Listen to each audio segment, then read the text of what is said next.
You are now tuned into Let's Talk Podcast, where we talk less but do more. Today we have a very special guest, Elle Brianna. Hi, I'm so happy you're here. I've been trying to get you for so long. Thank you. I got 1,000 things on my schedule, but and I'm excited. I was thinking, I'm like, you too busy, like every day, and you have something to do every day. You have like, do you ever have like chill days where you can just wake up and just? Very rarely, very, very rarely. I love that. And I also love how, I'm just not even going, I'm off topic. I love how most people, when they like popular and for one, let's talk about it. You wear many hats. Yes. Actress, host, poet, everything. Thank you. Teacher, yes, you're literally everything. So a lot of times when people have all that going on, they either don't post because they want to be mysterious, or they can't because they're so busy. I love how you still have time or make time to still be active on your platforms. I try to be probably too active, but my page is literally like my thoughts sometimes. Even if it's not directly talking about nothing that I have going on, but I'm a scatterbrain. Yes. So if you notice, I talk about hip hop, movies, funny stuff, relationship stuff. That's why I love clicking through. It's like it's like watching the news. Like, boop, boop, boop. Or if it's a topic, say for instance, it's a topic I wanna know something. I want to know about. I know if I go on your page, you either gonna explain it or you gonna have something posted that's explaining it. So you keep up with like the current. I'm trying to get current events that matter. I'm gonna say that because not bullshit, but like current events that actually matter. So I'm gonna do an icebreaker question. Okay. If you can describe your life in a song, like life right now today, what would the song be? And you love music too. Yes, I do. So life like it is today. I want to say Golden by Jill Scott. Living my life like it's golden. Because I'm doing everything that I want to do at one time. And although there are some challenges because life is just challenging, you know, I'm a human in a human experience. I feel very fulfilled in my life. Even in times where I go through depressive moments, because again, I'm human. I still feel like every day I'm going to do something that's going to be impactful. So I would say that. I love that. And impactful, that's your page. Like, thank you. From fashion, hair, music, Stop making me blush. No, for real. It's like everything. Just I'm trying to think of the word. I always get brain fog. What is the word? What? It's funny because I don't know how to be aesthetically pleasing because that's not my personality. But no, I feel like I'm getting excited. I always get excited and start screaming. A true aesthetic is when you just be yourself. Okay. Like that's a real aesthetic. Like I be trying to go through my Instagram like, okay, I'm gonna delete this and I'm making like this. I can't. 2 weeks from now, my Instagram look back scattered like it usually looks like. It's junky. It's organized chaos because that's just really who I am. When me and my best friend go on vacations, Whitney, shout out to Whitney. My prayer warrior, my good friend, my soul sister. That's another page that you should follow. Absolutely. Fly here now. She's always getting the best pictures. And I just, you know how like that little meme shows when the boyfriend's like hitting the floor, crawling, like that be me. And I wish I could be that person, but I don't have the vision for that. Even when I look at her page, it's so organized. That's her though. And I'm just like, that is how are you doing this? That is completely her page is her page. I think she got a prayer page. Yes. Even that page is organized. And I'm like, and she makes all that stuff herself. She's really good at that. I am not good at that. I'm just really like in the moment. I'll look at something like I want to post and don't get my phone out fast enough. Like I'm trying to, and then the shit be over and I'll be like, damn, you know. But yeah, everybody's got their thing, their niche. That's just not mine. Everybody has their niche, but that's somebody told me, what is your podcast niche? I'm like, lifestyle, self-help, motivate, like. Because that's not, when I used to YouTube, I had a thing, like movies, hip-hop, current events, and at the time, it wasn't doing what I thought it should have been doing, but it really was doing something. And I stopped. And now I'm like, everybody getting paid off podcasting. And I was one of the first people, almost 10 years ago, doing that. And I am a person that suffers from mental health. So I can get lost in my own way sometimes. And overthinking is not a good thing sometimes. And Now I'm like, okay, I'm going to get back into podcasts. And so when we talked about it, I was like, this is the perfect place for me to start again. So I think me and you were going to have a good conversation. And then people were able to see that I ain't lost it. You haven't. They can see it on Instagram. Even your not little, but your like small clips, your little reels. It's like, okay, I need more. Okay, come on, finish. Like, I need more. Like, why are you stopping? I need more. Insecure about it right now. I'm so transparent, and my boyfriend tells me I'm too transparent sometimes. I have no problem saying I don't feel confident in that right now, and I wanted to use this as a moment to build my confidence, and I knew that I trusted our conversation. I just got the chills because sometimes I speak on things, and I was just talking to Jazz in our DM.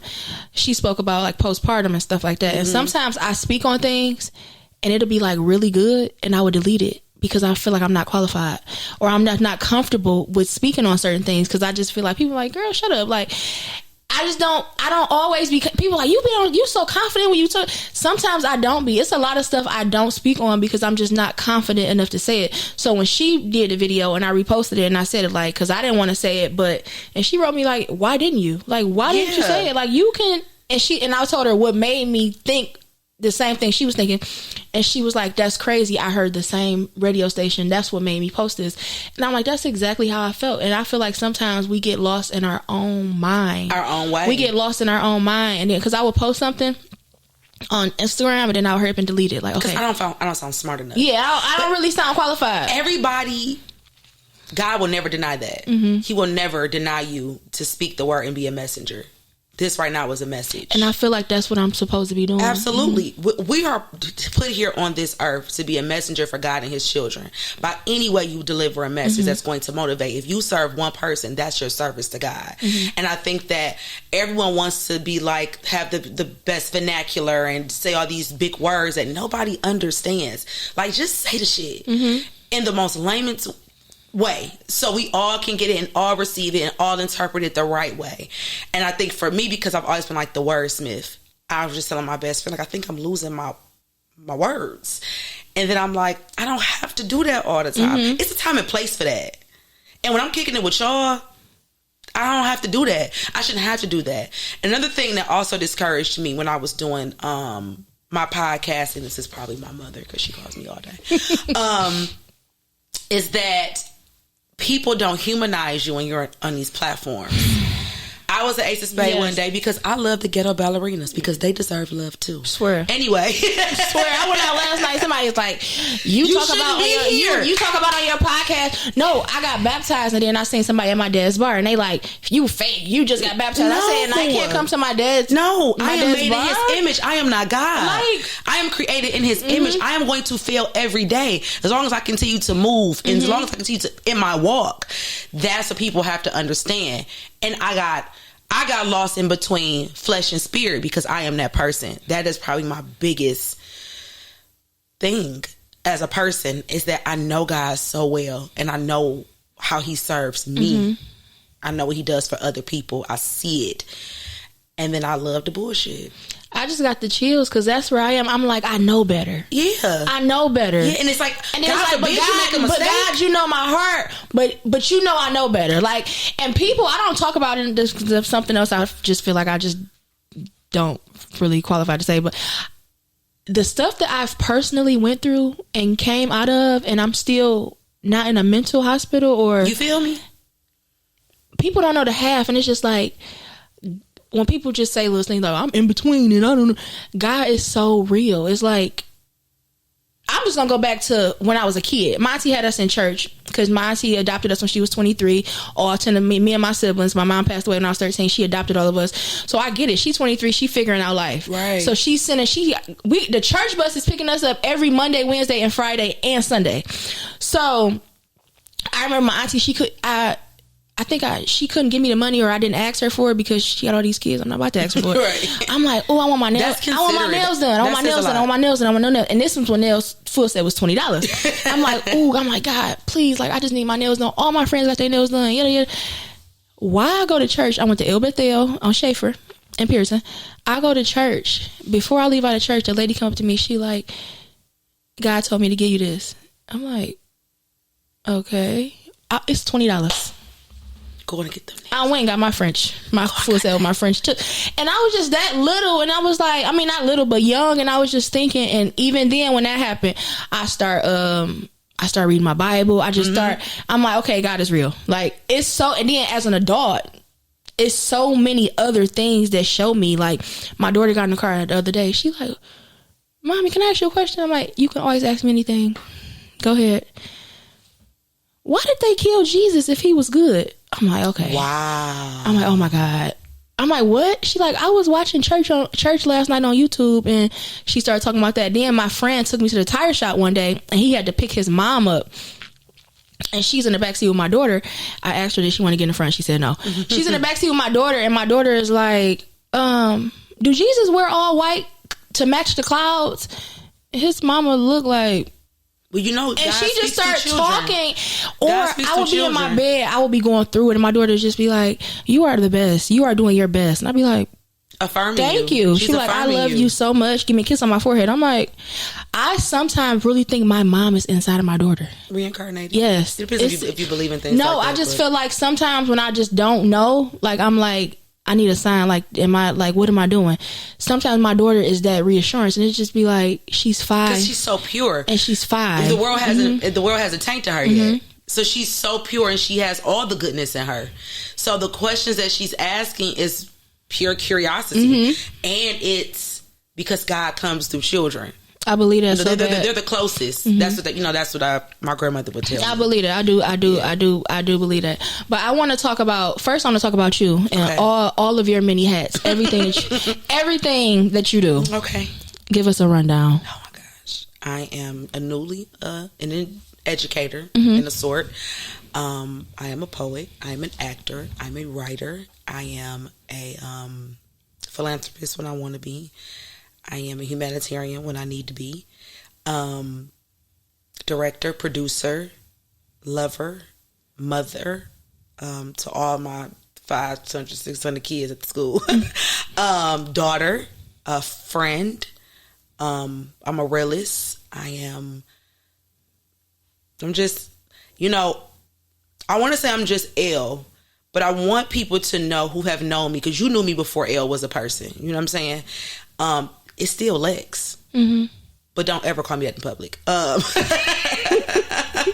But Elle is just derived off of who I really am and who I've always been. This person that I am now at 30-something, I was this person at 6. I was watching black and white movies with my grandparents. I was always inquisitive, always very intuitive. I was always very... big personality, a performer. I would always perform at the family, everything. I would perform by myself. I was the only child for a long time.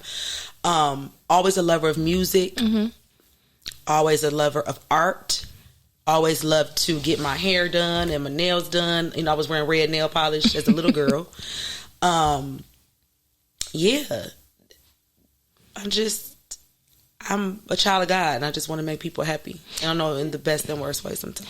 Thinking back when you said I'm Still Lex, I remember many, many, many, many years ago when you had that party. It was like... Which one? My 21st?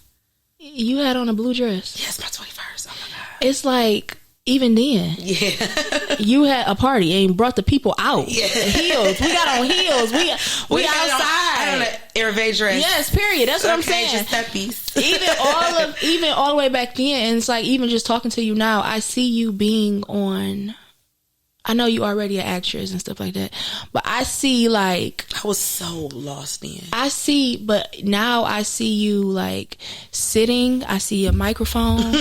I see, like, something behind you, and I just see this being your thing, like a radio station, something. I went to school for that. Something where you're talking on a daily, like something that is yours, and it's. I went to college for sports broadcasting. Yes. That's what I initially went to school for.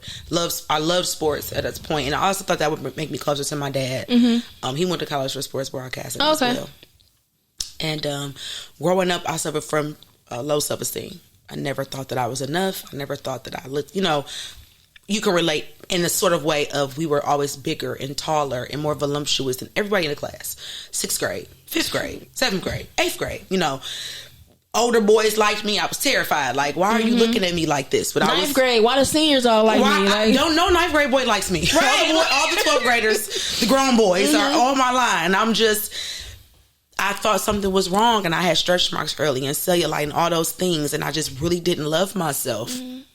I can get emotional thinking about it because I allowed people to see something in me that I didn't see in myself, and they picked me apart. And I feel like that's me as a grown adult. Oh, that was me as a grown adult too. Absolutely. It took me when my papa passed away, and I was like, I cannot continue to live like this. I didn't like myself. I surely didn't love myself, but I knew that I wanted to. And my Jasmine, Brooklyn Body Butter, bought me a book by Joel Osteen. I think it was like 27 Day Steps or something or another. It was 27 affirmations, or what it was like little stories. And then there was something that, you know, that would come out of that. And I started to get closer to God, get into my Bible. And my papa hadn't passed yet. That's what's the crazy part. I remember every day praying for strength to leave a situation that was no longer serving me. And I was chanting, God, give me the strength, give me the strength, give me the strength. And then my papa passed. And I said, God is telling me something. I didn't look at it as a curse from God, you know.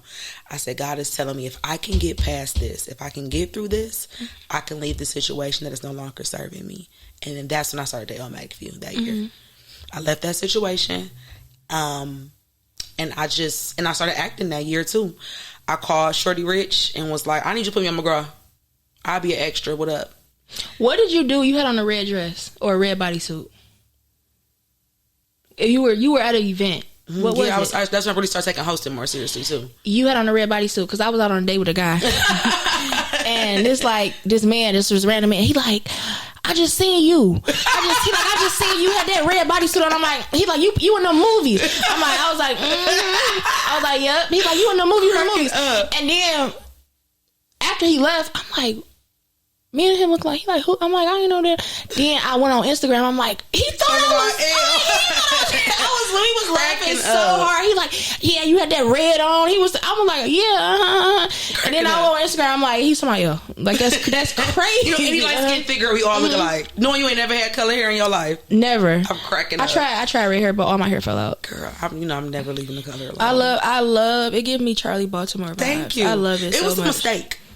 And then I cussed my cousin out. She fired me. Shout out to Half Pint as a client. We were just talking about this. She's like, now you love it. I'm like, I do. So, I want to talk about what we was talking about in our DM a little bit when you were saying like about being transparent, and you said somebody told you to protect your brand. Yes. What does that mean for you? How did you take that?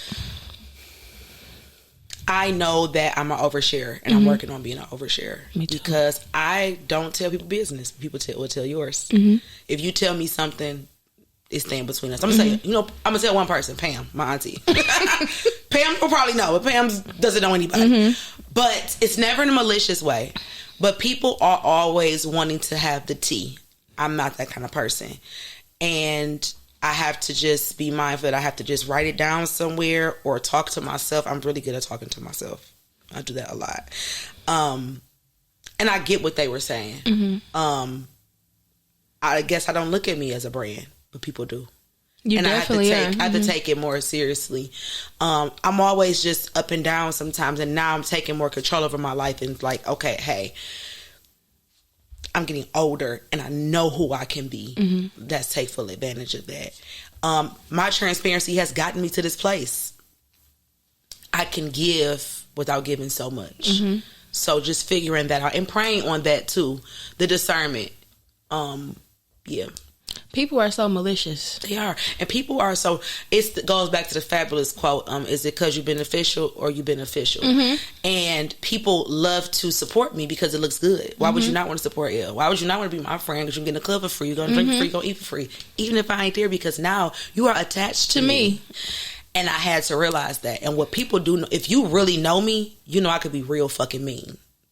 And I'm not saying that in a way like that's good, but I'm saying like you get me there, you cut the fuck off, and every access of me is cut off too. Don't do that. Don't do that because I'm a good person and my heart is pure. I can be too honest, and I've lost friends because of that. But I guarantee you, everybody missed me as a friend because my delivery is very poor. I'm working on that. Because I'm like, that's some stupid shit. Like, you too old for that. I gotta say, do you think that's smart? That sounds better than saying that's stupid. That's stupid. Do you think that's a smart thing to do? Do you think that's a smart thing to do? I like that. And I think that sometimes I say things that because I'm used to people talking hard at me, just being softer in every aspect of my life. With my mom, with my grandma, with my sister, with my man, just being softer. With my students too. When did you realize that being like raw and real is how you would show up? Like when did you decide not to play it safe and just be yourself? Because I used to play it safe when I went through that whole epiphany of like, I'm done with this. Because for one, I can't say your family sometimes is your first bully. You know what I mean? Definitely. And I was very passive with them for a long time, and I got sick of that shit. It started with them. That's me right now. Yeah, like, you know what? This is what it is. And then even there, I'll have to say, you know, I don't like the way you're speaking to me right now. I'm gonna call you back, or call me when you learn how to talk to me. Because although you may be my parent, or you may be my aunt, or you may be my cousin, maybe my sister, you can't not disrespect me. And disrespect is actually is subjective, because what's disrespectful to me may not be disrespectful to you. But that may not be how I want to be treated. And so I'm saying all that to say what? I'm saying all that to say it started with them, with being more raw and being more upfront with how I feel and how things make me feel, and not being a people pleaser and not saying anything, because I will let stuff slide. And then I blow up and they're like, oh, she crazy. No, you just done pissed me off 10 times. And this 10th time might not have been as worse as the 5th time. But now I've just exploded. That's me in the family group chat. Did somebody say something small and I go off and everybody like, you overreact? No, because last week, the week before, 2 years ago, 5 years ago, y'all like... Or when I just simply... I don't forget nothing. Now I'm at a little space where I don't want to be called a bitch. Oh. I don't want to be called a bitch. Okay, I get you. Like, bitch, I don't want to be called a bitch. I get you. My mom was like that. She don't like that. I don't want to be called a bitch. So, don't call me a bitch. Yeah. Or, I'm not even going to say that. It's certain things like... It's just little things. I'm not going to get too personal, like, for family, because they watch. But... I just don't want to be talked to like that, or treated like that, or don't play with me like that. And my family, I don't think they mean no harm. The entire family talks like that, from the elders, from everybody down. So, but it's me having my boundaries where I don't want to talk like that. I don't want my daughter to think that it's okay for somebody to talk to you like that. Don't call me big, or don't call me this. Don't call me that, and then or don't say you big like your mama, or you to my daughter because she tall. Because she might take it the wrong way. Then she go to school and they're calling her, they're saying mean things, and she think it's okay because her family is saying it. It's certain boundaries I'm setting for my child. Oh, that hit. If you can't respect that, I don't care if you my grandma. No, 100%. It's like, no, you have to have boundaries. I'm big on that with my weight thing, because it's like, I was thinking before I came here, I am so tired of people acting like I ain't been this small before. I only was fat for a year. I'm in love. I gained weight. What the fuck? And every time you see me, start making that a conversation piece. Do like everybody else is doing. Go to the gym. Eat better. Do the Ozempic. Do whatever you want to do. Do whatever you want to do. Leave me alone. Yeah. And I know you understand when I say that, because we both have had our struggles of up and down with weight over the years. Up and down. And that's what people be like now that's just who we are. I'm losing weight. They're like, oh, you look... I've done it before. That's how I was only fat in 2022. This guy texted me and said, no, he called me. I answered. He said, why you at the gym wasting something? He said, I hung up on him. And men think because we got low self-esteem too. And I don't like that. And they try to say things and dig at things and say things. I will cuss you the fuck out. Worry about your mammy. Like, don't worry about me. And this is what I said just to the guy. We was on the phone. We talking or whatever. I'm trying this new thing with dating where I don't want to meet. Usually I want to meet you on Monday and you need to be taking me somewhere by Wednesday. But now I feel like I done been on so many dates and it's just like brick walls. I want to talk to a person a little bit and get to know them a little more to even know if I even feel like you're deserving of sitting. It's intentional. It's about being intentional. Yeah, I want to know if it's. Do we even? I don't need you to take me out to eat because I go out to eat by myself all the time. Like I don't need that. So now I want to talk a little bit to see if like. Are you slow? Can you read? Getting sick of the same. Yeah, can you read? Especially being a individual learner. I think I'm more of an individualist than people know because I'm such a socialite. I'm really a loner too. I'm really actually an introvert. And people don't really know the real term of introvert and extrovert either. Tell us. Being an introvert is how I spend my time. My time, my time for myself. So do I need to be out in the world with people, or do I need to be by myself? I'm a person that likes to be by myself. So although my job is outward, I prefer to be inward on my time alone. Your alone time, you prefer to spend it So alone. you have some people that like to go to eat or do those type of things. If you call me on a regular schmegular day, I'm at home in bed, rubbing my feet together. It's very rare that I'm going to make it. If I'm going to eat or something, it's for a reason. I'm not just doing, I will order pizza. We love pizza in my house. Like, I don't have to do, I will make me a salad. Like, I don't have to be out in the world. I love time with me because I love myself and I enjoy myself. And being with a person that understands it about me and just like I said, dating with intention. When I got with the guy that I'm with now, our first date was I was very blunt. I'm like, if you don't want a wife, don't date me because I want a husband. And I'm not saying you are my husband. I'm not saying we're going to get married tomorrow. What I'm telling you is that I want to be married. And he said, okay. And I knew that either I was going to put fire under his ass or he was going to be run. And we dated the rest of the day. And we've been dating now. It's going on 4 years. And now we're having those conversations. And although I want to be a wife, I'm not 100% ready for that. Right now. I think we're in the steps of getting there. Him and I, but both having to understand each other and getting to know the sacrifices that husband and wife have to make, because but it y'all just are looks both good going in that direction, right? It just looks good and sounds good to say, oh, I was married now, but what does that mean? What is a union before God? People get married and don't know what that is. They get married for the wedding. They don't get married for the marriage. The ups and downs of marriage. There's going to be times where you're not going to like each other. We're going to fall short. We're going to make mistakes. Are certain things unforgivable? Are certain, I talked to my grandmother about that because she was married 48 years before my grandfather transitioned. And she said, every day I didn't like him and every day I didn't love him, but we chose each other every day, and that's what mattered. And I said, what do you mean you didn't like him or love him every day? She said, do you like or love yourself every day? I said, no. Right. She said, exactly. Because, again, we are human in a human experience. So, although Elle, I'm still figuring me out. So is this person that I'm choosing life with every day. There's going to be times where we have these awkward silences. And it's not personal to me. It's personal to him. It's not personal to him. It's personal for me. And being okay with, we've been in the house for 8 hours and ain't said 2 words. But the presence and the aura of us is enough for that. I think people get so caught up in thinking that these Instagram couples are for real. So I chose to stop posting my partner because it's not for everybody. I was so excited to have a man that I thought just loved me so much. Oh, I'm on his hip, and oh, it's just, and I have to protect that love at all costs, because if I don't, nobody else will either. And you are my close friends. I may chit chat about them every now and again, but it's not nothing for real, because what we got going on at home is just really for us to be at home. It's for us.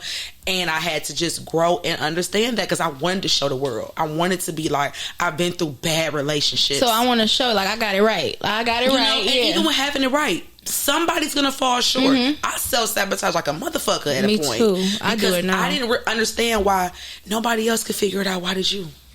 This is just too good to be true. It's too good to be true. We've been cool for a whole, this me dating, like, okay, we've been good for a whole week, like, something bad about to happen. And I'll be like, no, it's not. I'm like, yes, it is. You will punish somebody for somebody else's mistakes. And it's not fair to you or to them. And you will push a person away. Really. I know that. And I had to take a step. You have to take a step. And I always go back to go to church. I'm good for Bible study. I'm good for every day. Him and I, we exchange certain things. Me and my friends exchange certain things just to uplift each other. Shout out to Miss Karen. That's important. My hairdresser, one of my hairdresser's mother, every single day, she does not forget for the last 2 years. She sends me my daily devotionals, and I post on my story every day. She sends it to like 60 different people. That's crazy, but that's good. She doing her job. Yep. Do you feel like being too honest has ever cost you like opportunities? No, because what's for me is for me. Period. I feel the same way. I just made a post and I was like, this may sound cliche, but I'm a firm believer in what's for you. It's for you. It's for you. Nobody can take it away. And when it's supposed to be, it's in divine order, because I always say the same prayer, and I've even posted on my Twitter. God, prepare me for my blessings so I don't fumble the bag, and that I handle it with care, because we will pray for things that we're not ready for. We're not ready we need to be prepared for that blessing. I have had opportunities and I wasn't ready for it in the moment. I didn't have the mind set for it. And now I believe that I'm going to, relaunch those opportunities, because it's still a passion of mine, back to the fashion, back to the podcasting.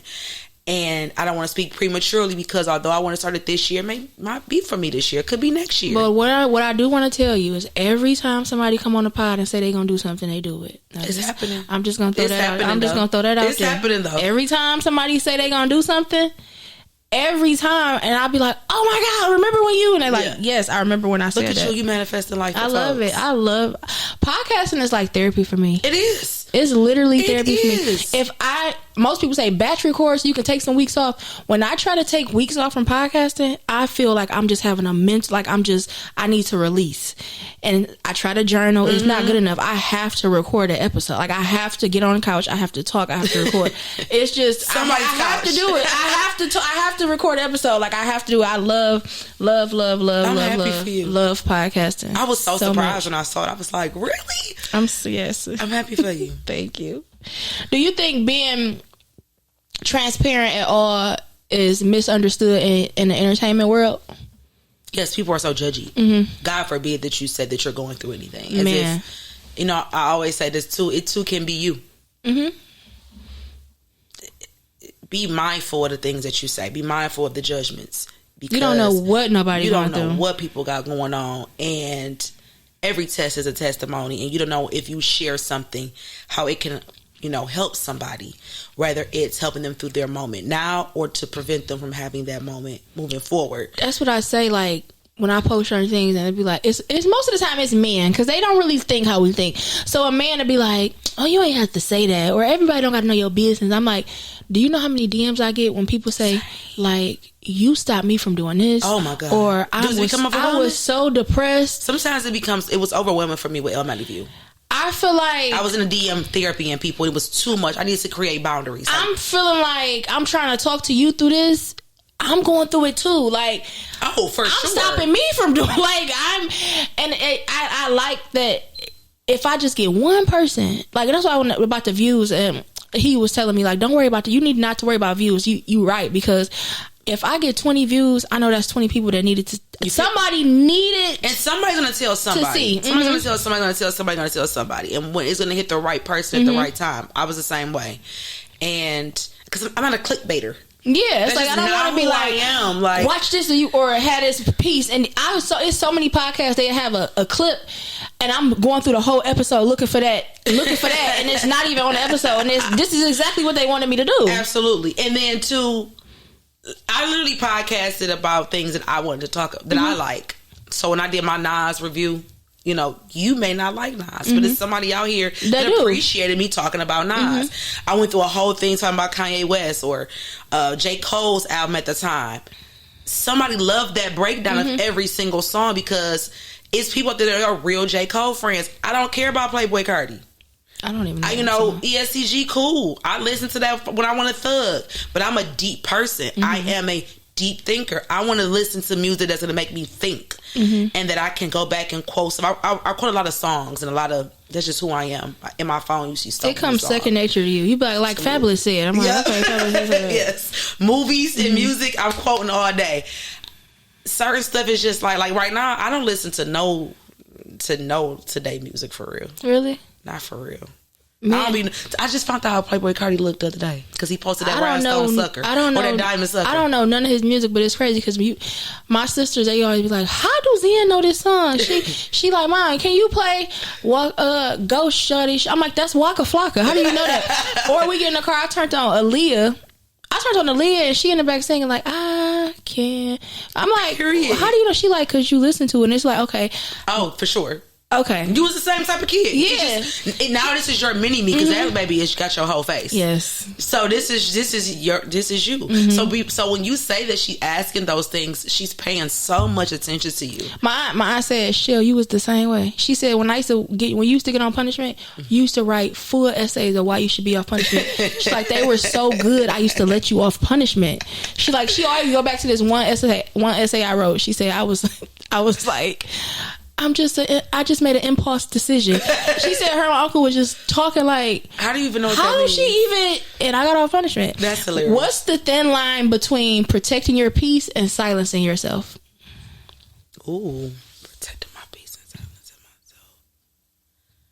Because some things just not worth the conversation. It's knowing when things are important to talk about. I'm not a very responsive person, even though people think that I am. When it comes to certain things, when I know your personnel, my boyfriend always says that. And when he says know your personnel, know who you're dealing with. Because certain people you're not going to get to. It's like, what is the point of me telling you this? Because for one, you're not crazy. And growing up, I was I actually was very big on silencing myself, because I'm such an intentional person that I would think that it's no way that you said that to me, you did that to me, you didn't know what you were doing. You can't know better. So why am I going to explain to you that you hurt my feelings, because you know that would hurt my feelings, because you know me, right?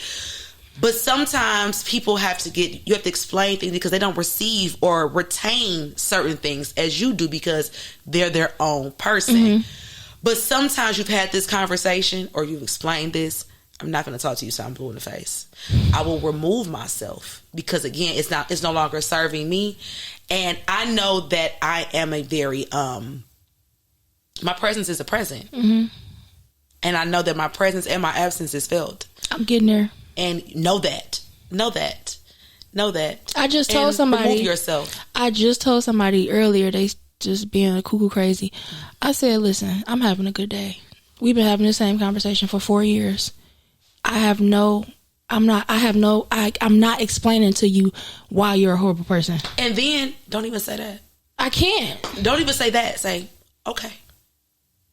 I had somebody else on the podcast. They were just like, you just don't say nothing. Just don't say anything. You know how good I am at looking at a text message or looking at my phone ring and not answering, because you're not going to drain me today. I may not have the mental capacity to be bothered with that today. And that's me. Like, I'm going through so much. I can't. Like, talking to somebody and I've talked to somebody before and it's literally like the conversation is draining me. Like, I need to take a nap after this. I need to take a nap after cussing you out. Like, I'm gonna call you back. Yeah, like, geez. It's okay. Knowing that that's okay. And knowing that right now I make cameras. And I hear people say, well, I've done it for you before. And that was my problem. When I knew I was the friend that had the toxic relationship, where I was the girl always going through something. So now I feel like I have to be there for you. I have to do that for you, because I was once that person. But at some point, when are you going to have a solution to your problem? We can't keep having the same conversation. We are in our 30s now. No, for real. Because I ain't saying my age. But I always say, like, okay. And they're like, well, you act like you never, when I was 20-something. It's over. You know, and you're right. I did. And I chose to seek therapy. And I chose to seek God. Because at the end of the day, I'm going to talk to that lady. That insurance going to pay for her to talk to that lady.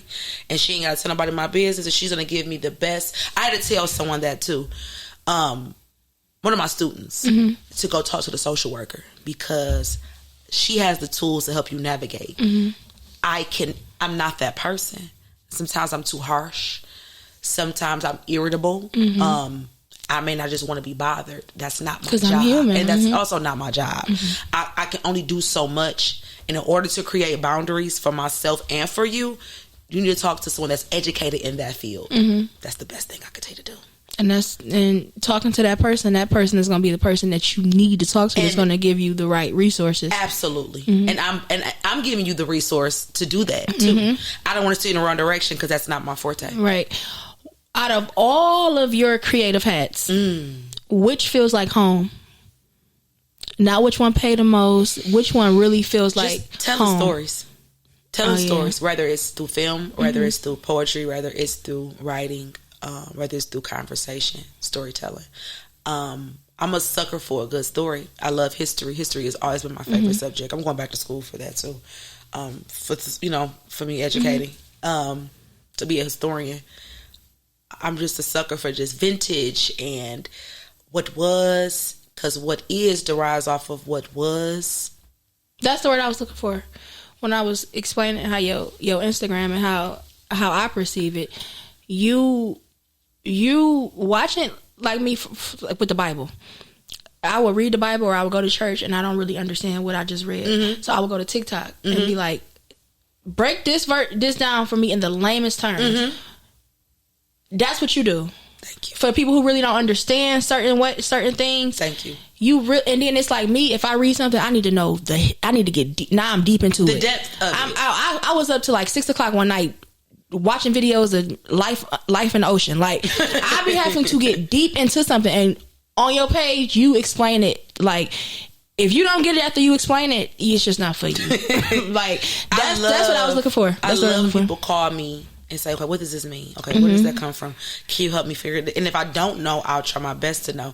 And I remember my first time that ever happened to me, my dad called me and asked me something, and my stepmom was like, Mooka, she don't know. He like, my baby know everything. Yes, she do. Mm-hmm. And she always tells this story, and she's like, you knew what it was, and I couldn't believe it. But I give that to my mother because my mother didn't play when it came to education. Mm-hmm. And although she had me at 18 and we grew up together and she had her shortcomings, and today we have a better relationship than we ever had. And I'm so very appreciative of her trying to know who I am and putting forth the effort to learn how to talk to me, how I want to be talked to, how I need to be talked to. And at times just, being tough. She does lack boundaries tremendously. That's just who she is. She just doesn't. It's either she's all in or she's not at all. Yeah. And my mother just would be like, Fridays after school, you got 5 words of the dictionary. You choose them, write them in a sentence, write them in a paragraph. And then on Sundays, my grandfather made me do current events. So that's why I love politics and current events. And my papa had a photographic memory. So he'll make me read it out loud to him. And that's how I became more articulate because I was a stutterer. And to get me out the stutter, he would make me read out loud to him. And before I could even finish it, he would be reading back to me what the sentence was. I'm so very thankful for those two in regards to just education and making me more insightful. Even at times I know it may have intimidated them because it's like, little girl, who you talking to? For real. When I correct her, she'd be like, okay, Miss English. And my daughter say something, she just do something like, I sneeze or something. She'd be like, did you say I'm like, what? She'd be like, you didn't say excuse me. Or she sneezes and she'd be like, what did we say? I'm like, I'm on the phone, not even... I sneezed. I'm like, okay, bless you. Like, oh God. But I love that. I do love that about her. What do you do to refill your cup? Like when your creative cup, when you like feel drained or overwhelmed, overstimulated? I'm getting back into reading. Reading does that. Movies too. I'm big on movies. I watch movies on everything because that's how I'm able to just say, oh, I want to learn more about that. I want to put that. I want to use this. I want to use that. I hate when people say that I don't watch TV. Oh my God! You can't be a filmmaker. That's the first red flag. You can't be a filmmaker and you don't watch TV. You can't be a writer and say I don't read. You have to know the greats, the Langston Hughes, the Toni Morrisons, the Zora Neale Hurstons. Like I came from knowing that era. It's to why I am a poet. Who you are, who I am. But my poetry also came from. I'm a hip hopper. I'm a rap girl that came from my daddy. Like in a car. Bouncing off of Tupac, the first poet, and I gave my first real poet was Tupac. Like seriously, I gave my students a project on Tupac, and me and my student, shout out to Edsel, he was like, "You think Tupac better than Lil Durk?" I was like, "Edsel, don't get put out of class. Don't play with me. Don't get that seat out there in the hallway for the bad kids. Don't make that for you." Where do your inspiration come from? Because like some people say they inspiration come from pain, some come from joy, or do yours pain? Or observation? Observation. I see that. Yeah, because I'm a people visual watcher. I'm a visionary. So rather, my pain is my purpose. Losing my dad so young, going through many years of just being depressed and not really knowing it because I was functioning in that traumas. Being a forgiver. Again, I'm a reader. Donald Goins is one of my first big literaries as well. My grandmother, I don't know if you know who he is. He's from Detroit. my grandmother actually has several children by him, but he wrote 16 novels in a short span of like 5 to 7 years. Oh, wow. And he's big in hip hop culture, but that ongoing is also a very big influence on me with the writing, because he was such a visual writer to the point where you might have to put the book down for a couple of days because it was so vulgar at times the way he would write, and you probably could vision it. Like, oh my God. That's why I love putting books the needle in the arm and the blood was splattering. Like, You be like, oh my God! And you gotta be like, put that down, but then you want to go back because it's you like, want to know what happened next. I'm addicted to it. And if you've never read any of Donald Goines' books, Black Girl Lost is one of my first that I did read. I think you would like Black that. Girl Lost. We saw about Nas. I'm mental knowing that. What's been your most emotionally challenging project thus far? Oh my God, Justice. Love it. I love it. I love that so bad. Justice. I thought that, if you guys don't know, Justice is a movie on Tubi that I wrote. I co-wrote with Brenda Hampton. You co-wrote that? That I think me and my friend Alexis watched that when I was in Houston. Like, was in like, I'm like, this is good. Yes. I co-wrote that with Brenda Hampton. Shout out to DR2 Productions, and shout out to my man for helping me put that together. Because he took a step in believing in me and believing in my dream, and was like, "This is what you want to do? Then let's do it." That's a big deal. And you had him in it too, didn't you? I did. Him and his daughter are in it too. And Justice is a film about two sisters that are seeking justice for their murdered father that was murdered 20 years ago. Justice came out 20 years of my father's death, right? I thought that I was past certain stuff and I was over certain stuff. And even writing it, collaborating with Brenda Hampton, on the phone for several weeks on what we're changing, what we're doing, how we want things to go. I didn't want anything sexual in it because I didn't want that to be like the focal point, because it wasn't really about that, and it was my passion project. Looking back, there were certain things I wish I did change and things that I would have put in place of, but that was something that I needed to do for me. It was a really good movie. Thank you. And I was depressed for 3 months. I sat in my bed for 3 months after we did Justice. It would be days on set, me and Dennis are screaming, and he'll come back and be like, relax, because what it is that when I shot Ro, in my mind, shout out to Ro Spit, my brother. I was looking for him after that movie. I'm like, I gotta find his Instagram. He said it's fine. I'm like, who is that? I am shooting the person that killed my father. It would be days I would leave set, and I'm bawling. And I don't know if he was in my close friends at the time. I was riding home from set, and I'm just crying in my clothes. I'm just talking like, Lord, give me the strength. Every day I need the strength to just be there and be active and to be present. And it was a scene at the end where I was talking to, shout out to Sunny. Whoo, Sunny is amazing.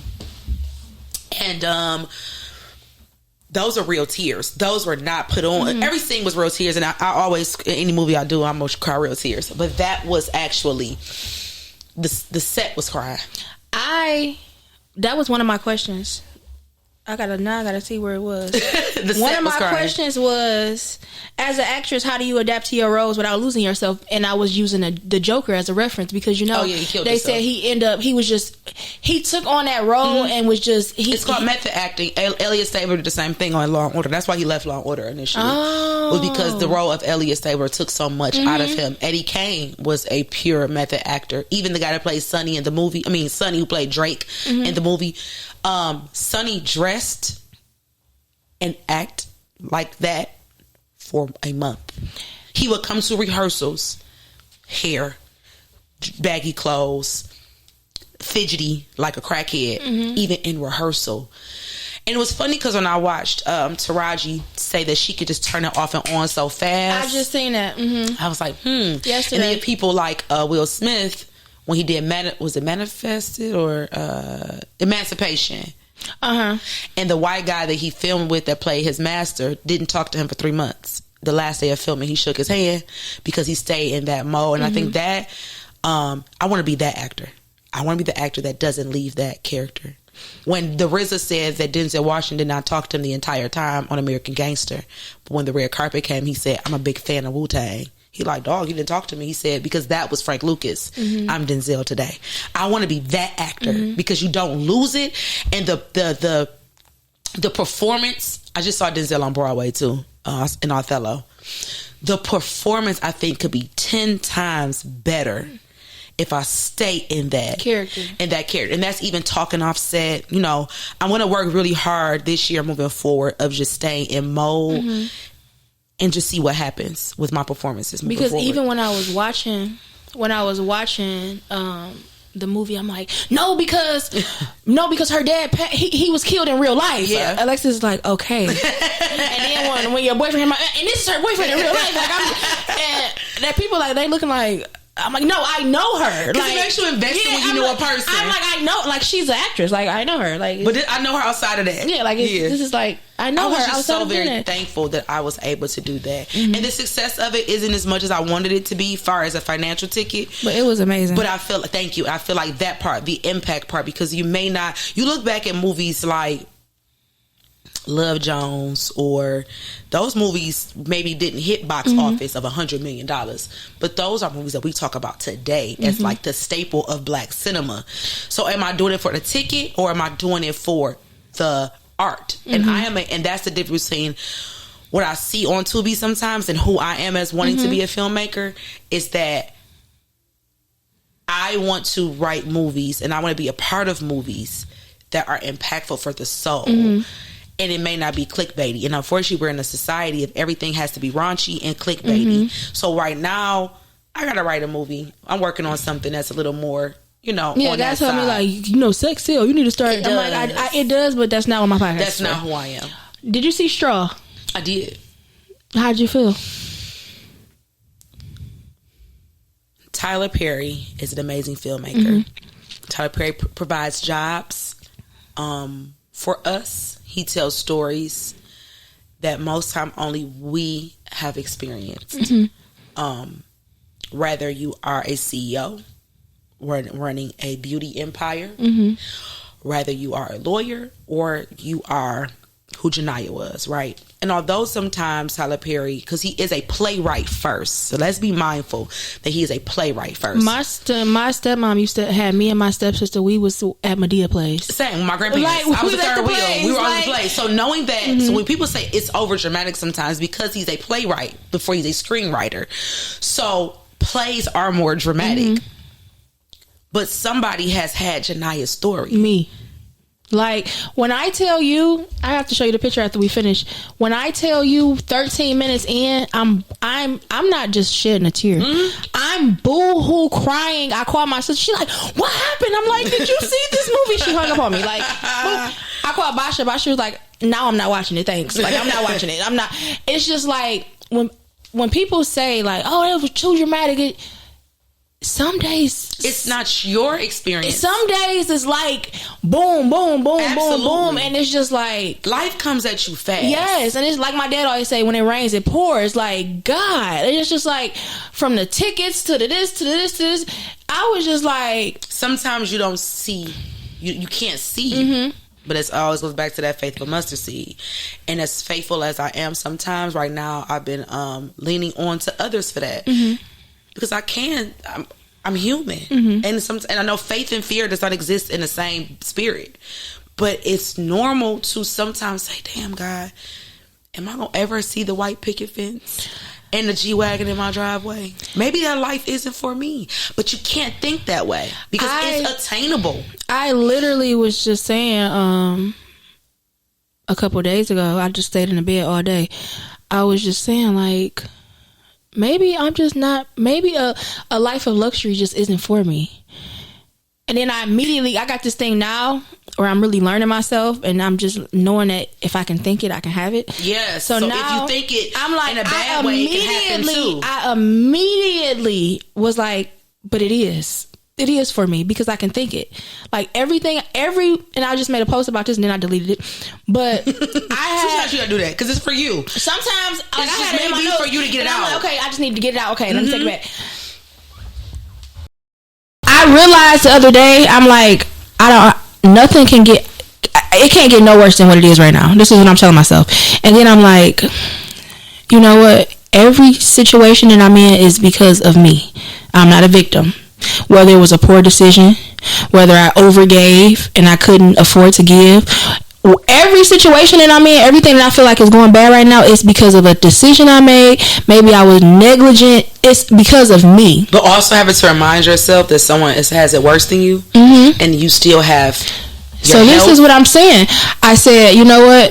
Today I'm about to get up. I'm about to go to the gym because it's somebody that can't get in the car and drive to the gym. It's somebody that can't work out. I get to the gym. It's a man running full speed with one arm.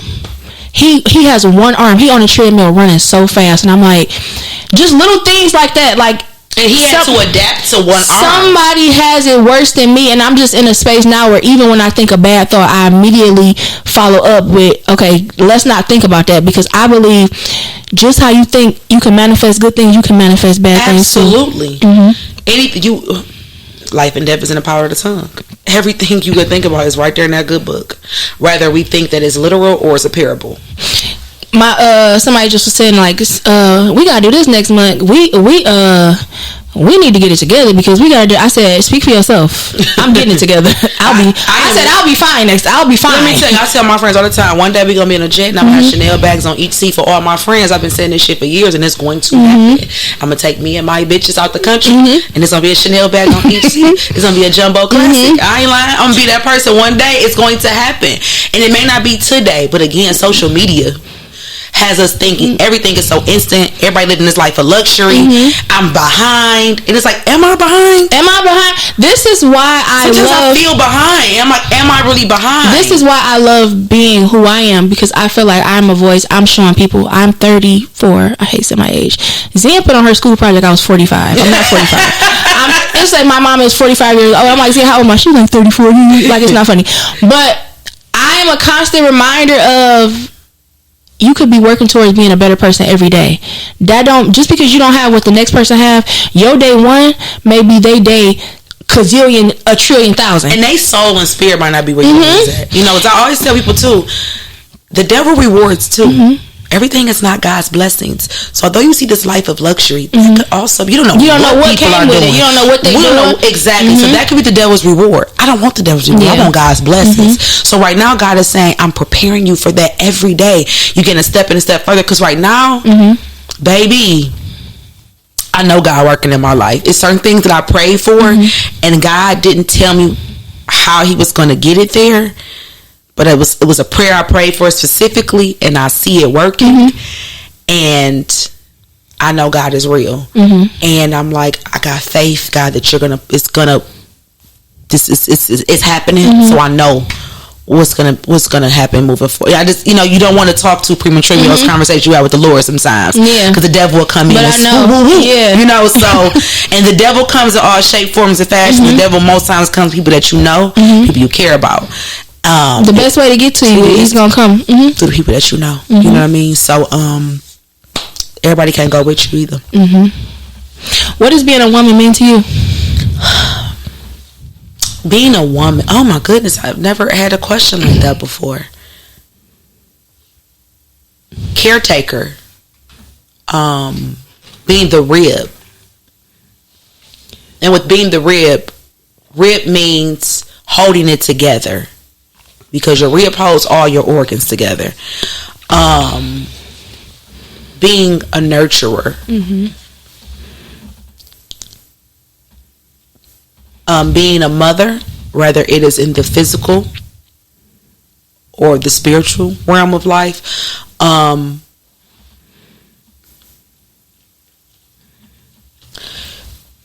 is God. It's a conversation people don't want to have, because we're the creator. So if we are the creator, then God is woman. I love being a woman. I love looking at my breast sag in the mirror some days, even about some new ones. I love seeing my birthmarks, which are my stretch marks. I love seeing, I love putting clothes on. I love getting my hair done. I love cooking for my family. I love being a sense of warmth. I love being the image of my grandmother, because when I look at her, I see what a real woman is. If I could be 1/4 of that, I've won in this world. Because, fool, baby, she is she is everything. So being a woman is everything. Yeah. I love that. I'm a girl's girl, that term. Do you identify with that? Absolutely. Me and we just had this conversation. It's so funny because sometimes, you know, we'll have these conversations with, you know, like family stuff is going on because I have a blended family, and I'll take the woman's side, and he'd be like, stop always trying to just see, you know, I'm a woman first. I'm a woman first. So I say that all the time. I'm a woman first, and I'm big on family. I'm big on, you know, I ain't beefing with you over no man for real. Like, man, that's like, I really ain't got to. You have to have attacked me and my character at some point.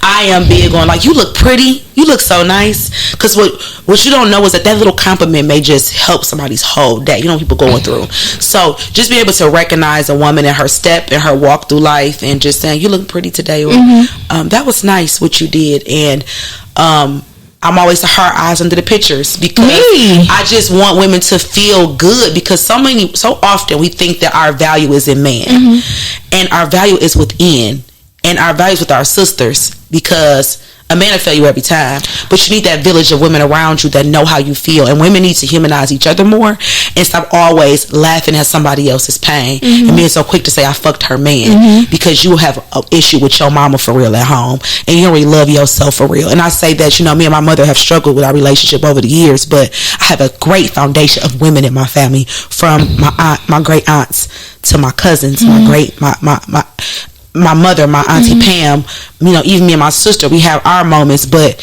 we know that we can lean on to one another. If nothing else, you have to be able to lean on a person that is just like you.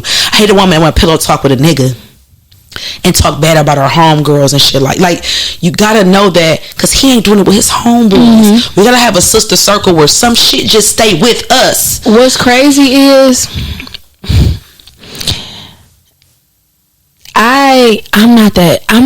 I'm not beefing with you over no man. I ain't gotta be affirmed by a man that much. Listen to me. When I tell you, and me and my daddy relationship wasn't that well, it's getting better. He was gone though. But yeah, it's hard. Getting better, and I know he got his own trauma that he's not ready to address, so I can't.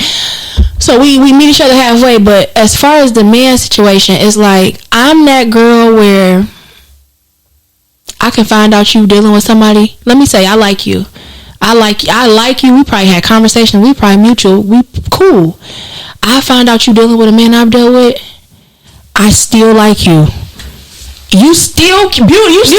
I'm still, girl. You look good. Where you at? I couldn't get off because I found out you talking to a girl. You talking to the both of us. I'm like, she can have you. Listen, I'm not gonna get into, like, I got. Listen, one thing I know about me is that I can pretty much date anybody I want to. And then I'm still commenting under your pictures. I don't have no beef with you. I don't have no beef with you. You are beautiful. I am beautiful. So many women that will beef with a girl for 20, 30 years. I ain't liked her since 1987 because she was girl, I don't give. You don't have that much control over my life and my mind. At that point, I'm giving you all the power. I don't even think about your ass. I can care less about you, to be honest. Not in that sense, but like, I don't give a damn. It's been girls in previous relationships that my guys at the time may have cheated on me with, and me and that girl now we're so cordial. One of the girls, she just graduated from nursing school. I'm proud of her. I know where she came from. I'm happy for her and that's her family. Me. And then men are so messy. I'm not the girl you be like, oh, you talk to her? Okay, yeah. And now you know that I know you talk to her, but you think like you looking like, oh, like, or you don't talk about her to me. Oh, you or you looking for me to tell you like, oh, she did you? No. Oh, I love that for you. Like you see me comment on her picture. I be like, she a cute girl. Yeah, like she cute. She a nice girl. She cute. I think she's good for you. And we gonna leave it at that. I'm probably never gonna talk to you again. But like, it's just, I just wish. I'm also probably too nice too, because women don't look. You know, I have an intimidating spirit to some people, and if you're not sure of yourself, you will never be sure of me and my intention. This is that thin line, because I'm not gonna talk about you to this man. I'm not gonna do none of that to this man. I'm not gonna have no ill feelings towards you about this man. But the moment this man tell me that you're talking about me and doing all these weird things, then now you're or you just sitting on the internet, you just subtweeted, you just you're gone now. You know? And then also to be mindful of the messenger. People come back and say things that somebody said about you. Who's your motive for telling me that? Because what did you say in that room that I wasn't there? I went out with a guy and he brought up another guy. I grabbed my purse. I grabbed it. He like, oh, what you about to go to the bathroom? I'm leaving. About to go.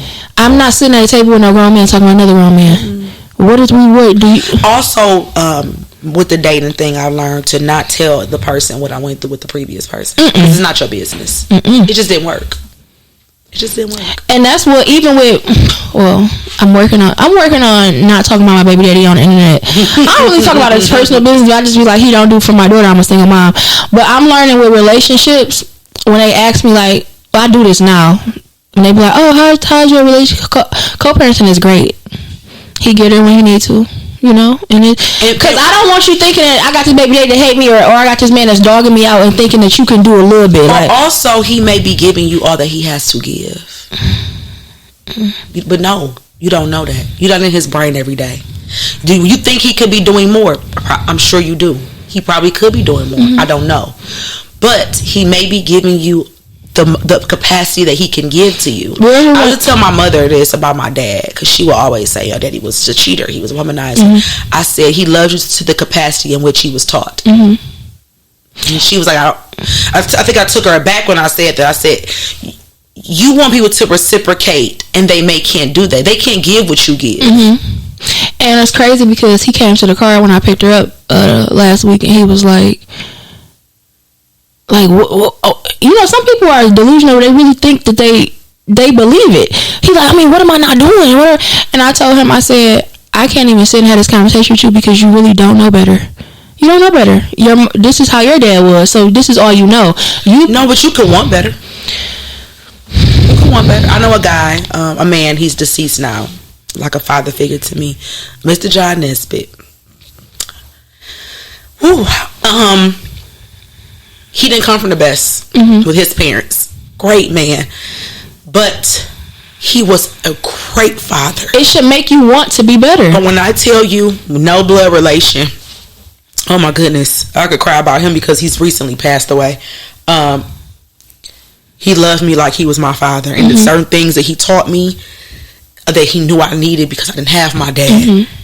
And that's why I tell people too, I could cry about my dad being gone or my grandfather, but God blessed me with so many amazing men in my life that I didn't lose. I wasn't cut short. You know what I mean? Like, I had my dad since I was 12. And that's great too. I had my grandfather since I was 24.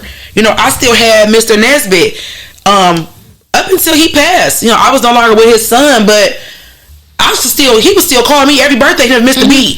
Like, he like, I'm at your grandma's house. I pulled up to see where you at. You know, always checking in on me. You know, just a great man. I said to say is that he vowed to be the exact opposite of what he had. What he went through. And he, a loving wife, an amazing wife. You know, 3 good boys. He was an uncle and a father to everyone around him. So you can choose to be whatever you want to be. So you can choose to be better. Life is all about choices. And maybe right now this isn't his moment, or maybe he may never be that. But she will never lack because she has an amazing mother that will make sure that she never lack, because you know what it felt like. And that's my thing when people be like, when I start looking in, well, I just won't let her do this, or I will never take her away from her dad, because I know how hard. Come get your kid. I know how hard I had it not having my dad. So I'm never going to say, oh, he can't give me this, or he can't buy this, he can't see her. If you tell me to drop her off at 3:50, we there at 3:49. My mother has never denied my father. When he be trapped or cracked, whatever he had, you going with your motherfucking daddy. Get these kids. You know, my dad was a habitual cheater. You know, the woman that he ended up being with, you know, whatever. That's the past. But my mother never said you can't see your kids because you with this girl now. No. Come get them. Never did she deny us of that. And never did she say your daddy wasn't shit. We had to see that he chose the streets before his children. And that's what I told him. He was also, I think back now, my parents was raising teenagers at 33. My daddy got killed, he was 33. I was 12. He was a child raising a child. That's what I was about to say. Back then they were young. They were young, getting money. You know what I mean? And because my daddy had me, they was 16. You feel me? My mom was 18 when he was 21. He went to college. She thugged it out with him. She took care of him through school. You know, all these different things that I couldn't imagine going through at this age. So I can't even pass judgment because I'm not in that position. Just pray on that. Yeah. Pray on his deliverance and pray that God works on him through you and through her. You'd be surprised. I recently texted him. I'm like, usually I'm not gonna lie. I had it. It's been 5 years. I be going in. I recently texted him and I just was like, hey, we don't really communicate well, but Zen is out of school next week, and I would just love for us to get some type of schedule going, like a set schedule, so I can go to work, because I haven't been able to work at all. So I can go to work, and I just need help. I need you to get her. He was like, he called, like, I agree, like, it was just, he probably never heard me talk that nice. So if he had to call him, and make sure it was me. It's effectively communicating. And then when I pulled up, he came outside. He was like, what am I not doing? But I just wasn't in the mental space. I'm going through so much. I don't want to explain to you what you're not doing, and I'm doing everything. I just said, it's not the time for us to talk. I don't want to be rude. I don't want to be disrespectful. But mentally, I'm not with it. And he said, okay. Because we may not agree on what I have to say. And I don't want to argue. So instead of saying what you're not doing, I'm going to tell you what I need you to do. Because we may not be able to agree on that, and that can start an argument that's not healthy for her to constantly hear. Yeah. Being assertive and being bold, you are very bold, you are very assertive. How do you maintain your softness, like in your relationship and like personal life? I wanted to be gentle with him because he knew how to handle me with care. So that came with me being with a person that was calm and that had patience. And that, I remember one day I went to say some crazy shit, and he said, don't talk to me like that, because I don't talk to you like that. And I was like, okay, yes sir. So I'm still true to me. So it's still times where I'm still I am who I am, because I'm never going to neglect who I am, but I give a different type of respect because of the respect that I'm given to. So, and I'm learning that even with my softness, what I think in my mind is just being silent. And that's not what it is. It's more saying things like, hey, I have a raspy voice. I'm kind of, my daughter do too. So when you hear me talk initially, that's intimidating. Like, oh, it's so her. Trying to just be more gentle, even if it's through a text message, or just coming in, being affirmative, being affirming him as a man. What do you need from me today? How was your day? Those things too are soft, whether we know it or not. Okay, babe, I'm not here to go back and forth. Those types of things. Or why don't you go downstairs and smoke a blunt and get yourself together? Or I'm gonna go to grandma's house for a minute and just or just go in my room and shut the door. No, I'm joking, but I'm gentle with the person that takes care of me. And when I say take care, because women think the only way to take care of a person is through providing, and it is not. And providing in what way? Because providing is more than financial. You provide for me mentally, physically, spiritually, emotionally. I need that to be provided for as well. I need to, when I'm having anxiety, that you rub me down till I go to sleep. I need you to tell me that everything's going to be okay, because you are smart and you got it all figured out. And you're doing a good job. That part. And even with the person that this is the first time that they even had to do these types of things, but choosing to do that because you are the person I'm going to spend the rest of my life with. And even when it comes to life, when it goes to, like I said, my mother, my sister, the other day my sister said something to me that I thought was rude. And I took a beat and I said, that was rude. And although her response was still who she is, I didn't go back and forth, but I still said what I needed to say. I got it off my chest. So now, before you say it to me again, you're going to think about it. You're going to know that I feel like that is rude. That's it. And it wasn't to me to prove to you what you said was rude, because your perception may not be rude. Right. Because being rude is also subjective, but to me that was rude. So it's knowing that you can express yourself without going tit for tat and without going back and forth. And it's not what you say, it's how you say it. With my students, I'm really working hard with them, because I'm working with ninth graders. They are a pistol. Some days I'm just like, or get away from my desk. But every day is a learning process. Every day is just me figuring out what works for me, and and who you can be soft with, and who you can be expressive with, and when it's a time and place for those types of things. So every day is just a journey of just figuring out, because again, you're dealing with humans that's going through their own life experiences. Even when you live with the person, they're battling things that you may not know silently about. That you don't know about. Especially them with black men that come from. I can never understand the black man's perspective. He can never understand the black woman's perspective. I can respect it though. So that mutual respect. What you said about not going back and forth. My friend posted something, and I'm at a point now where I'm really like, I don't like to just be like, have a little argument, just let it go, and then we just talk later.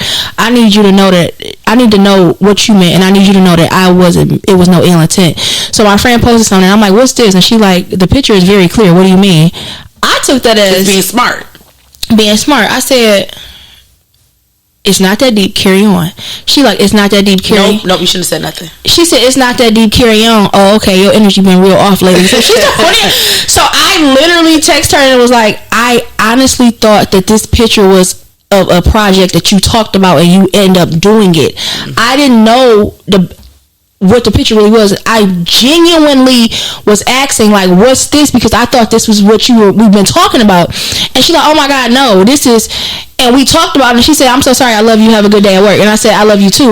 But when I explained this whole conversation to my friend, a guy, he was like, after she said it, I wouldn't have said nothing. Wouldn't have said anything. He's like, you giving her time to think about what she said, and she would have came back. And I'm like, I couldn't. I wouldn't have said nothing because it was very much aggressive energy for no reason. What do you mean? It may not have been her intention either.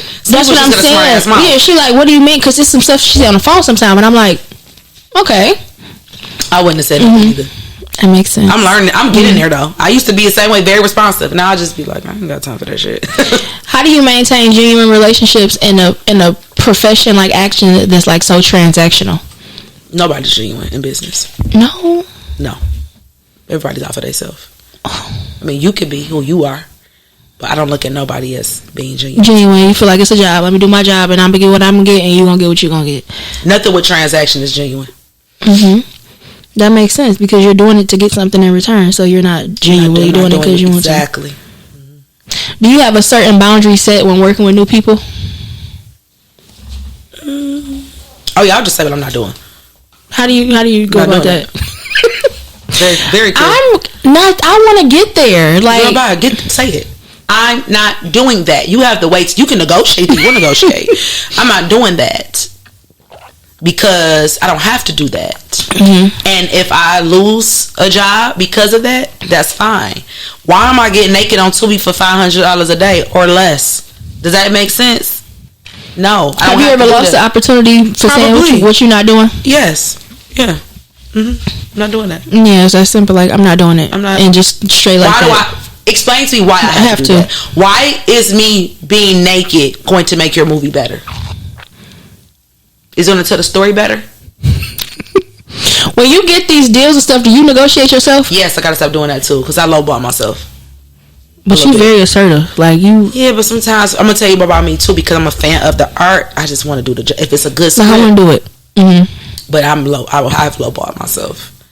And then also not read my contracts thoroughly because I got too many jobs going on, you know, and people pay you when they ain't supposed to pay you, and I'm having to get my own contracts now because I need to get paid when I walk off set. I don't want to get paid when you figure your life out. Oh yeah, that makes sense. Done, I need my coin. This guy was just saying he's a celebrity hairstylist, and he was saying on the podcast, Alonzo Arnold. He was saying on the podcast when he did some celebrities, he said he loved doing Portia Williams hair because she pay him. Portia and Cardi B. Cardi B. I'm gonna tell you something. He said Cardi B just pay him. It's certain people that will always get a job out of me. But he said some people. He said people you would think got way more money than Cardi B. He said I forgot the term, but he said you don't get paid to probably like 6 months afterwards. Not doing like that. He's like, and I don't do that no more. Let me tell you too, who never negotiate my price. Dennis Reed never negotiates my price, and I get paid on time. Jada Jones, shout out to us. Make sure y'all watch that. Never negotiated my price. She pay on time. Who else? There's probably more out there. Brandon Lee didn't negotiate my price. Paid on time. Yeah, they paid me what they felt my worth was. Oh, Splurge. Shout out to Splurge and his mother, Lisa Brown. Paid my ticket, didn't negotiate it. Came with hair, makeup, wardrobe. Like those people come with. If I'm asking for quality actors, and I mean, of course, I'm not freaking Angela Bassett, and I hope to one day be in. You're ill, though. You know what I'm saying? Thank you. But I do think that I'm a good actress for not having any formal training. Especially, you said you cry real tears. Yeah, I have to get myself prepared for that. But yeah, you know what I'm saying? Like, like you, Elle. Thank you. I can't even get past that way. Thank you, girl. But just with no formal training, honestly, like I think I do pretty damn good. You never really did acting school or anything? I took a class during COVID, Tasha Smith's class, Seesaw online, but I ended up having to leave early because I was shooting He Said, She Said with Dennis Reed. You was already shooting a movie. And I was trying to take the class. But I do want to take some classes like in LA and Atlanta moving forward, because I think that those formal trainings would be better. I wish I could have had the honor of going to Juilliard or Yale School of Drama, places like that. You know, I didn't know those things existed. Yeah. Do you have any producers or anyone you want to work with that you haven't? So in the grand scheme of things, I would love to work with Ava DuVernay. I would love to work with I'm looking right at her face, Mara Brock Akil. I would love to work with Dick Wolf, Martin Scorsese, Regina King, Robert Townsend, if he ever was to get back into that field again, because he's given us great things like The 5 Heartbeats.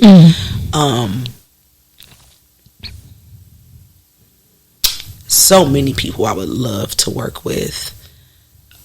Sally Richardson. People don't know she's a great director too. Remember her from Shane? Yes. She's a great filmmaker too. So many people that just tell really, really good stories. But one thing about it, I will work with anybody that has a good script and a good camera. Because if you got a terrible camera and a good script, it's a bad movie. Everything lies within your cinematography. And just making sure the set runs perfectly, works well, because a lot of these sets, the producer, shout out to Sonya, shout out to Deborah Lane, amazing, shout out to Donovan, these are people that I work with, shout out to Tierra. There's a lot of different people that's here in Detroit that are just really, really good at just production. I love working with Moolah Films, although they are chaotic, but that's how they work. And when you see it when it's done, you be like, we did all this in one place in Southwest Detroit, like this is crazy. But they're just great at telling a story. You don't have to have the mansion. You could shoot one room, but if that story is good, it's gonna pop. If you could be like, is it called a biopic? A biopic? Yeah. Etta James. Who was Etta James? Etta James, a singer. She was a blues singer who was a heroin addict. Remember Cadillac Records? Oh, okay. Okay. Actually, I played Etta James in the 7th grade play that I could write. I helped co-write called Back Down Memory Lane. So you're not new to this? No, I've been writing all my life. I wrote so funny. One of my friends came to my premiere, Laniqua Porter. She said, remember that book you wrote when we was kids? Oh my God. I wrote on a little computer I had upstairs in my room, and my name was Brooklyn Sanchez. That was the lead. And I got the idea from reading Coldest Winter Ever. Coldest Winter Ever, yes. A staple in black culture. So you always get an idea from somewhere. But Etta James, she has a story of she's a prostitute's baby. You know, didn't know who her father was. You know, was a white man she thought was Fats Domino, who was a world-renowned pool player, and I think it's Fats Domino. And she just went through a lot of different things in her life, being a dope fiend. But she was one of the first real blues singers, female blues singers that, in time, that transcended music. So you put her up there with the Billie Holidays and the Ella Fitzgeralds and the Nina Simone's and the Sarah Vaughan's. Like she's up there with those people. Love to play her, and I would love to play my grandmother. Oh, that's great. My dad's mom. She has a very interesting story. 9 kids by 29, I think. So yeah, I'm getting that time. I don't know what he's saying. I should know these hand languages. I had a question. He just made me forget my question. Oh my God, I'm so mad. He just made me forget my question. It was a really good question. I really wanted to know, and I hate editing. Well, I really don't. He do, but oh my God. It was about movies. Oh, have you seen Sinners? You seen Sinners. How do you feel about Sinners? What do you feel about that? Don't trust white folk. I did an unpacking of Sinners on my Instagram too, and on TikTok. Sinners for me was that the white people are the devil. You know, it was more than just hoodoo, and it was more than that. And also letting us know what African spirituality is, because we're so into Western spirituality that we don't know that everything is not voodoo or black magic. That you can't say that I'm gonna burn sage, but then say that certain things are witchcraft. So then stop picking up just new shit that you learn and that you don't really know about. You know, I think that I know that we don't know black culture. We don't know African culture because we only know white culture. We don't even been taught what the slave masters wanted us to know. So I think that we need to become more informed before we judge. And I think that we need to, as women, goes back to the white woman going to speak up for him first. When he said no, she's supposed to sit back, because the woman, you let the man lead. Whether he makes a mistake or not, be hope that he leads you out the wilderness. He said no, if he leads you to the wilderness, then he leads you out of it. But you sit back, right? That was the first thing. It was so many different things that I took from it. That all money ain't good money. When the man came there and said, I got this gold coin. You know, also going back to the Indians, trying to come to them and tell them first, because the Indians, they feel everything from the universe. Yes. You know, they feel their things from the earth. It's just so many different things. It's just knowing what I know historically and what I don't know that I wanted to know more about.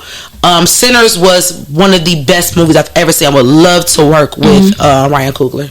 He is an amazing storyteller. I love how he doesn't code his voice when he talks to these white people in these big rooms. Me too. He's still like, bro, on could, like he's still, and that's me. I don't change my voice ever. Like I am who I am.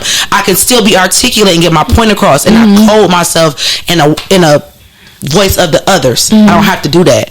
I can just be, I'm a girl from Detroit that knows some shit, and that's who he is. And he is taking on this industry by storm, and they're not ready for him. No, they are not. I took from it that they know how to get to us. They do. Like the music. You see when they start playing music, they were like, okay, they're culture vultures. They're culture vultures. I took it as, like we said earlier, the devil know exactly how to get in. Absolutely. The devil know exactly what to do, exactly how to get in. The devil put his hooks in you. That goes back to God. The devil get his hooks in, it's hard to get them hooks up out you. But you only can pray when that boy got baptized. But we get baptized by the white man. It was so many different things that I'm like, Ryan Coogler is a different type of nigga, and I love it. I love it. How do you protect your peace now that's different from how you protected it in the past? I remove myself from places and spaces that do not serve me. I love that. I'm a leaver. Yeah. Just even with people that I love, you know, what's for them is not for me. So if it's places, you know, it's the point where I felt like I didn't want to miss out. But it's okay to miss out because it's not for you. And say, hey, that's your thing. That's not my thing. It's not my thing. Those people don't serve me. They serve you, and that's fine. But I know I got my prayer too. So it's gonna be. We're gonna figure it out for both of us. In closing, I want to ask you about one more thing before we close. How do you feel about this Diddy trial? The power that man wants to possess, only the devil can give them. I think that Diddy has some deep-rooted traumas. I think that I know through stories that I've heard from my uncle and my daddy back in the 2000s. This is not new. This is so crazy that I remember hearing these stories from back in the day. But I think that some people are willing participants, and I think that some people are groomed. I think that as women, we have to know that, hey, yes, she had a choice. But I know as a woman that went through an mentally abusive relationship, there was certain things I said that I just wanted him to be happy with me, or that certain things I might have did because I just wanted him to love me today. That's low self-esteem, and I did that with a nigga that ain't worth $1 billion. So we ain't been through it. Do I think he deserves prison time? No. I think that he deserves a humbling experience. I think that God needed to humble him. That's exactly how I feel. That you are not who you think you are. There's only one, and you are not it. And I also believe that as women, I'm gonna say we just because we are women. As women, we need to stop chasing a dollar sign. Absolutely. We need to stop chasing a dollar sign. I feel like it's a gift and a curse with me. I've dealt with men, some men based on how they made me feel versus then what they could do for me, and I've dealt with some men based on what they did for me and not how they made me feel. And when I worked in a strip club, I noticed one man, he used to come in there and he used to make the girl sit under the table. Like sit under the table. Some people that you know used to be sitting under the table, and he just be throwing the money at them while they're sitting under the table, like with their legs crossed, Chinese style. Ain't nowhere in here. And I used to walk past, and I used to be like, "This is why I never told the podcast, but I did dance for a little under a year. This is one of the reasons when I used to see them doing that, I used to think to myself, and they were the girls that's like, oh, we got this. And I used to think to myself, I would never do that. I don't care how much money he paying. No way. I would never do that. Sit under the table, he just throwing the money. He probably eating some chicken, throwing the money down. Probably throwing chicken wings. I'm thinking like, I would never do that. Absolutely. And then that's another thing that people be like, usually when people get into that lifestyle, they stay in it. My mind was, I'm not saying like dancers are stupid, but everything is just not for everybody. And that shows your growth too. Everything is not for everybody, and that's just something that wasn't for me. I still have friends. I still have people that I love going to the strip club. Yeah, I love to get love it. Love it. But looking at situations like that, all money not good money. Money is the root of all evil. And it's all about intent too. You know, you see girls that be like, I only want this, I only want that. You know, you wonder why your relationships fail because you went in it with ill intentions. It was never going to be, you know, because relationships, period, should be of a spiritual relationship. It's never going to be of God. It's never going to be successful because the intent wasn't pure. So if you're going something with ill intent, it's only going to fail. Yeah. Do I feel horrible for those women? In some senses. In other senses, I feel like this is the life that you chose. I think that he has a demonic way of thinking. I think that he needs some guy laying his hands on him. I don't think that he's got humbled yet. You don't? No. He was just trying to mind fuck the jury last week. He thinks that because he's a narcissist. And narcissism is one of the very few mental illnesses that it does not have a cure. There's no medication you could take for being a narcissist or a sociopath. Literally, think about it. There's no narcissistic medication. You know, you have for bipolar, you have for schizophrenia, but nothing's for being a narcissist. And he is a sociopath. He thinks that he can create these fantasies and really live them out. I feel sorry for him and his mother, because what did you? And I can't say what she did. Some kids just be fucked up people, but I think that she took a big role in that. Yeah, I'm sure some signs was there before. Absolutely, you got to get it before they, you know, when they this big and work on it. But back then, I think Diddy almost 60 years old. She didn't know what to do, and he probably was so much like his father, and she dwelled in that. That is idealizing our children as if they are our spouses. So it's a lot of deep shit when it comes to that I think. But I'm no doctor. But I do want to say, before we close, you are very polished. I love it. Hair, everything. You're so polished. I love the white, not the pink and white, but the white on the white. You're just very polished. You look really, really good. I feel like you are doing an amazing job in all of your roles that you play. I need to hear that everything that you do. I'm on the sideline. I am cheering you on from the body. The other day you went out. I'm like, oh my God, like girl, like everything. I feel like you are so polished, and everything that you do is intentional. Thank you. I feel like being a woman, being an actress, and you doing a lot. You make Detroit look good, because Detroit is finally being known for good things. Absolutely. And I feel like when I talk about women, it's just so many great women that I follow. Like, I'm not that person that follows somebody I don't like. Me too. Jen, Jad. I feel like it's so many good women in Detroit, and Detroit is just full of, like, not only, I'm not gonna say bosses, because like, you are a boss, but look, you still look like a little princess, like a princess baby. So it's just, I just love it. I love it. Just real feminine. Grow. And we're collaborative. That's what about us as Detroit with the women too. Working together. Jill, Jazz, Jen, Amber, you, Sherelle. We all still, and for me, I hate last week I had to miss Sherelle's event, the voice impact event. I'm mad I didn't know nothing about it. Like, I'm like, I need to figure out how do people know about all these things. I'm going to tell her, because you're the perfect person. I would have definitely been there. Yes, right? I'd have definitely would have been there. We collaborate so very well together. Danielle Hughes.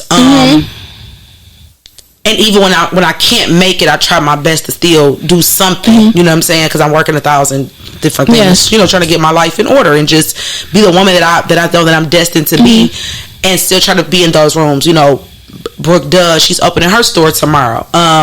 She's the ambassador for Duce. You know, so many different things. And I don't mind shouting out other women and what they're doing, because you are a reflection of me. I'm a reflection of you. We're from the same city. We're not doing the same thing, but we are all women.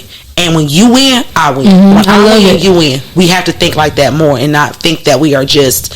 And even in certain industries, you know, as far as like party promotion, I'm the only girl, honestly, in Detroit. I've been doing this for a very, very long time, and it's a male-dominated industry, and they don't want to put me in rooms, but I'm gonna put myself there. You know what I'm saying? And as women, we have to collaborate more together and love on each other more. And just look at each other as collaborators in our competition.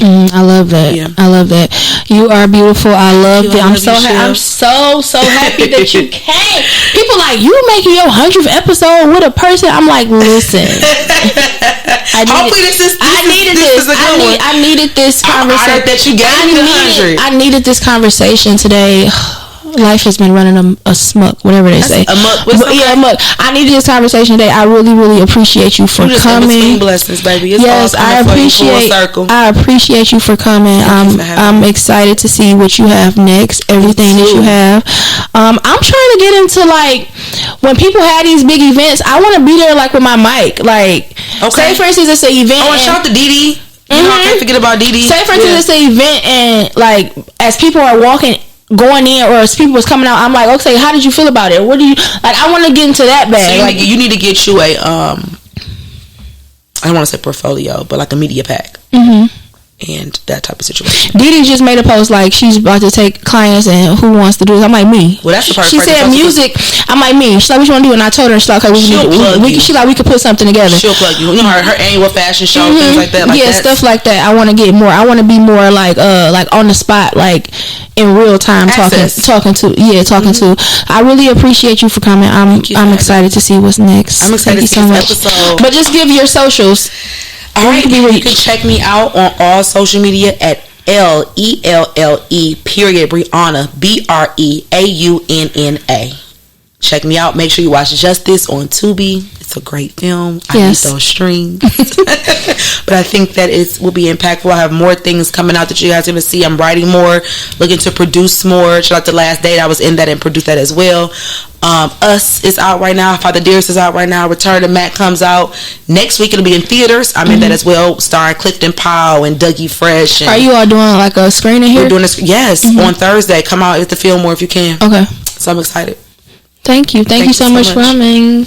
Bye. Oh, sure, this is great. I love it. So my mom is trying to open the podcast studio. She want me to ask you what